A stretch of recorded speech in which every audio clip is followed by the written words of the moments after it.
53তে বলছে 12% হারে সরল মুনাফায় 10,000 টাকার কত বছরের মুনাফা 4800 টাকা হবে? তাহলে চেয়েছে সময় n সমান I/PR। তাহলে I এর মান আছে 4800, P 10,000, আর আছে 12%, 12 নিচে 100, 2 শূন্য বাদ, এই 2 শূন্য 2 শূন্য বাদ, 4 12 48, তাহলে 4 বছর। এটা অ্যান্সার। তাহলে 4 বছর আছে ঘ নম্বরে। 55তে বলছে কোনো আসল 10 বছরের মুনাফা আসলে 3 গুণ হলে মুনাফার হার কত? তাহলে মুনাফার হার চেয়েছে আর এর মান, তাহলে আর সমান I/PN। যেহেতু টিকা করব ডিটেলস লেখার দরকার নেই। তাহলে কোনো আসল জানি না, তাহলে ধরলাম আসল 100 টাকা ধরি, পি এর মান 100 দিলাম। বলছে কি 10 বছরে, সময় 10 বছর, মুনাফা আসলে 3 গুণ হবে। মুনাফা আসলে 3 গুণ হওয়া মানে পি মানে আসল 100 টাকা হলে মুনাফা আসলে 3 গুণ হবে, মানে 100কে 3 দ্বারা গুণ 300 টাকা। তাহলে মুনাফা হয় 200 টাকা। তাহলে এই জায়গায় লিখতে পারি 200 টাকা। তাহলে 200 বের করতে হবে মুনাফার হার, এই কারণে দিতে হবে 100%। তাহলে 100 কাটা যায়, 0 কাটা, তাহলে 20%। এটা অ্যান্সার আছে গ নম্বর।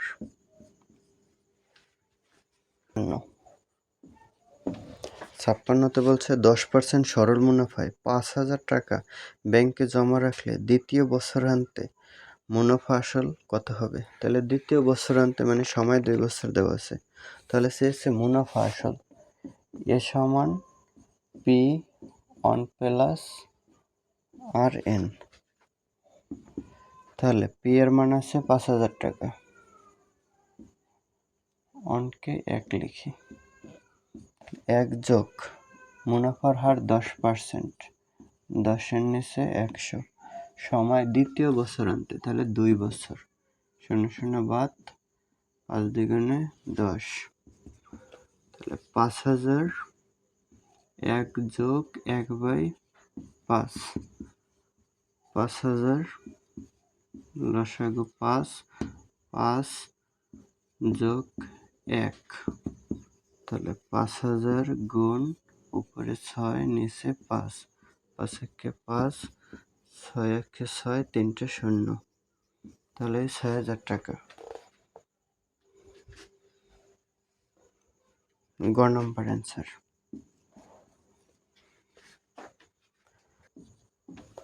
57তে বলছে মুনাফার হার 2% বৃদ্ধি পাওয়ায় 4 বছরে 128 টাকা আয় বাড়ে।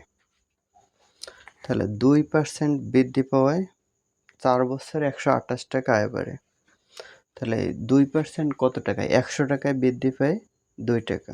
তাহলে চাইছে মূলধন, তাহলে কত টাকায় যে 4 বছরে 128 টাকা বৃদ্ধি পায়। এখানে 2% বৃদ্ধি মানে বাৎসরিক 2% বৃদ্ধি পায়, মানে 100 টাকা ইনভেস্ট করলে ওইটা 1 বছর পরে 102 টাকা হয়। তার মানে 100 টাকায় 1 বছরে, বাংলা লেখার দরকার নেই, 100 টাকায় 1 বছরে মুনাফা বৃদ্ধি পায় 2%।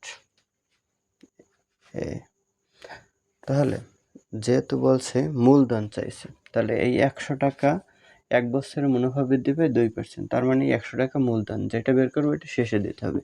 তাহলে 2% মানে 2 টাকা বৃদ্ধি পায়, 2 টাকা বলতে পারি। তাহলে 2 টাকা 1 বছরে বৃদ্ধি পায় যখন মূলধন 100 টাকা, তাহলে 1 টাকা 1 বছরে বৃদ্ধি পাবে যখন মূলধন কি হবে 100-র নিচে 2। যখন 128 টাকা দেব 1 বছরে, তখন বেশি, 1 বছরে 128 টাকা বৃদ্ধি করতে হলে তাহলে মূলধন বেশি লাগবে, উপরে 128 নিচে 2।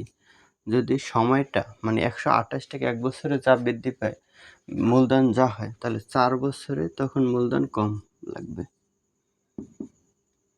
তাহলে বাদ দেওয়া যায় 4 25 100, 2 দিয়ে দিলে 6 দুগুণে 12 64। তাহলে 4 25 100, 6 25 150, 150 আর হচ্ছে 10 160, তাহলে 1600 টাকা। এটা আছে খ নম্বরে। এটা অন্যভাবেও করা যায়। বলছে মুনাফার হার বৃদ্ধি পায় 2%, মানে এটা দিতে পারে আমরা আর এর মান। মুনাফার হার 2%, সময় 4 বছর, আর মুনাফা 128 টাকা। তাহলে পি সমান হয় আই বাই আর এন। তাহলে আই এর মান 128, আর এর মান 2%, সময় 4 বছর, 4 দিয়ে 25, 2 দিয়ে কাটলে 6 দুগুণে 12, 4 দুগুণে 8। তাহলে এটা এই একের নিচে আছে 25, তার মানে এই 25 64-র সাথে গুণ হয় সরাসরি।